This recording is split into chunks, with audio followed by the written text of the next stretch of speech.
क्या बहुत अधिक मेहनत करने से लक्ष्य को प्राप्त किया जा सकता है? एक बार किसी बौद्ध भिक्षु से कोई पूछता है कि क्या कठिन तपश्चर्या से ही आत्मज्ञान को पाया जाता है? वे बौद्ध भिक्षु कहते हैं, मैं तुम्हें गौतम बुद्ध के जीवन की एक घटना बताता हूं। जब कई गुरुओं से ज्ञान प्राप्त करने के बाद भी सिद्धार्थ के मन के प्रश्न समाप्त नहीं हुए तो सिद्धार्थ को कुछ ऐसे तपस्वी मिले जो कि बहुत कठिन तप कर रहे थे। सिद्धार्थ ने उनसे पूछा कि यह कौन सी तपस्या है और इसे कैसे किया जाता है और इसका लाभ क्या है। तो उन तपस्वियों ने बताया कि इस तपस्या के द्वारा वे अपने शरीर पर विजय प्राप्त कर रहे हैं। वे तपस्वी कहते हैं कि हम अपने शरीर को उस हद तक कष्ट देंगे कि इसके भीतर कोई वासना ही ना बचे।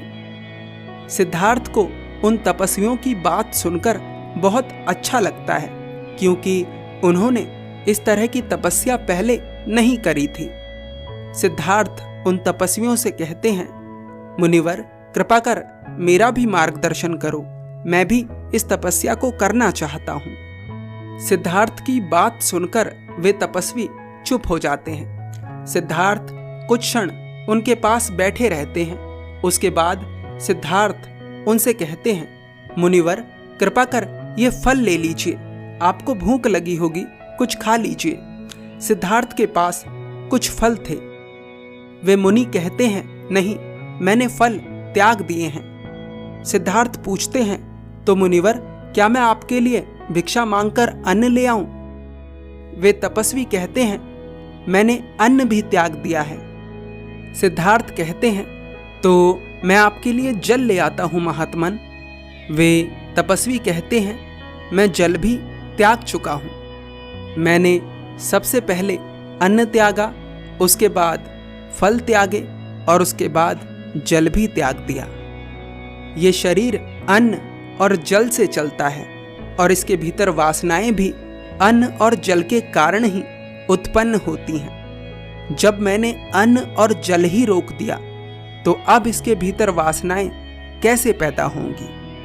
उन तपस्वी की बात सुनकर सिद्धार्थ को तब समझ आ जाता है कि तपस्या करनी कैसे है। सिद्धार्थ वहां से चले जाते हैं और एक गुफा ढूंढते हैं जिसमें वे इस तप को कर सकें। सिद्धार्थ को गुफा मिल जाती है और उसी समय उनके 5 साथी भिक्षु भी उन्हें ढूंढते हुए उनके पास आ जाते हैं। ये 5 साथी भिक्षु उनके पुराने गुरु के शिष्य थे।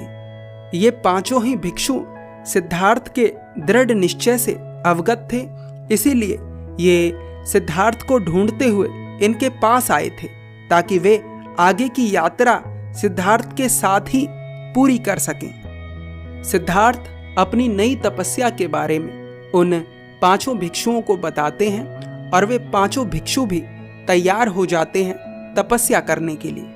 तपस्या शुरू होती है।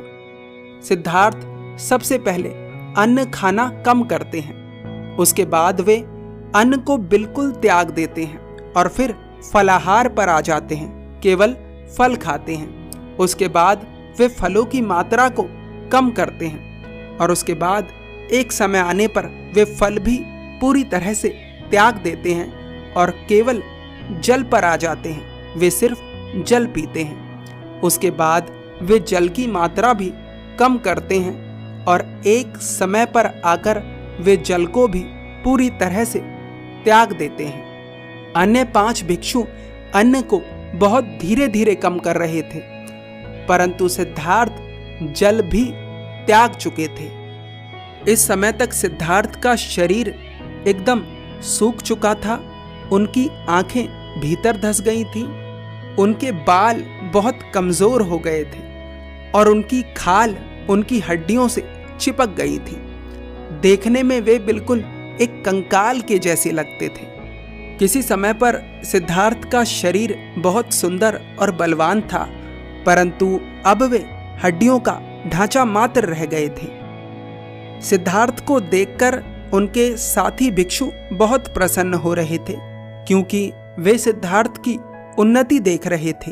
वे देख रहे थे कि सिद्धार्थ तपस्या में उन्नति कर रहे हैं। सिद्धार्थ की गुफा के पास ही एक नदी थी, जिसमें सिद्धार्थ हर दिन स्नान करने के लिए जाया करते थे। एक दिन सिद्धार्थ अपनी गुफा से नदी में स्नान करने के लिए निकलते हैं और नदी के किनारे पर पहुंचते हैं और अचानक से सिद्धार्थ गिर पड़ते हैं। सिद्धार्थ उठने का प्रयास करते हैं, लेकिन वे उठ नहीं पाते, क्योंकि उनके शरीर में इतनी ऊर्जा नहीं थी कि वे उठ सकें। कुछ देर तक सिद्धार्थ ऐसे ही पड़े रहते हैं। उसके बाद वहां एक स्त्री आती है जिसका नाम सुजाता था। सिद्धार्थ इसी तरह से पड़े पड़े बेहोश हो गए थे। सूरज सर पे था। वह स्त्री सिद्धार्थ के चेहरे पर पानी की छींटें मारती है।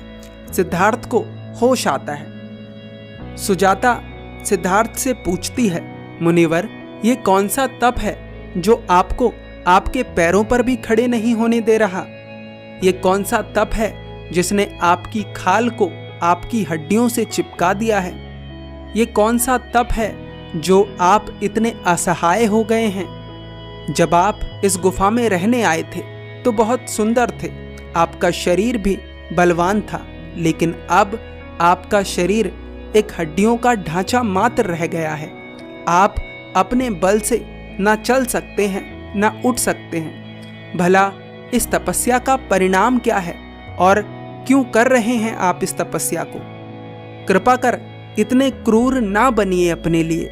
जब शरीर ही ना बचेगा तो इस तपस्या के फल को भोगेगा कौन? किसको अनुभव होगा इस तपस्या के फल का?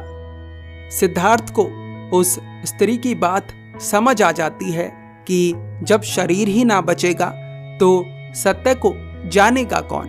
इसीलिए सिद्धार्थ उस कठिन तपश्चर्या को, उस आत्मघाती तपश्चर्या को त्याग देते हैं और जल ग्रहण कर लेते हैं। वह स्त्री तुरंत सिद्धार्थ के लिए खीर बनाकर लेकर आती है और सिद्धार्थ खीर खा लेते हैं। सिद्धार्थ को खीर खाते देख उनके 5 अन्य साथी भिक्षु देख लेते हैं और वे सोचते हैं कि सिद्धार्थ पथ से भटक गए हैं, सिद्धार्थ पथभ्रष्ट हो गए हैं। सिद्धार्थ को पथभ्रष्ट समझकर वे 5 भिक्षु सिद्धार्थ को छोड़कर चले जाते हैं। इस घटना के कुछ दिन बाद सिद्धार्थ को आत्मज्ञान की प्राप्ति होती है और आत्मज्ञान की प्राप्ति के बाद सिद्धार्थ पहला उपदेश उन 5 भिक्षुओं को ढूंढकर उन्हें ही देते हैं। बुद्ध के जीवन की यह घटना हमें संदेश देती है कि तपश्चर्या अच्छी बात है, लेकिन गलत दिशा में नहीं। वह व्यक्ति उन बौद्ध भिक्षु से पूछता है कि सही दिशा कैसे चुने। वे बौद्ध भिक्षु कहते हैं, गौतम बुद्ध ने कहा है कि तब तक किसी चीज पर विश्वास मत करो जब तक कि वह तुम्हारे अनुभव की कसौटी पर खरी ना उतर जाए। तो लोगों की सुनो, समझो, लेकिन बड़ा निर्णय हमेशा अपने अनुभव से लो। जो तुम्हारा अनुभव कहे वही करो। तुम्हारे स्वयं का अनुभव ही तुम्हें सही दिशा दिखाएगा और तुमसे सही तपश्चर्या कराएगा।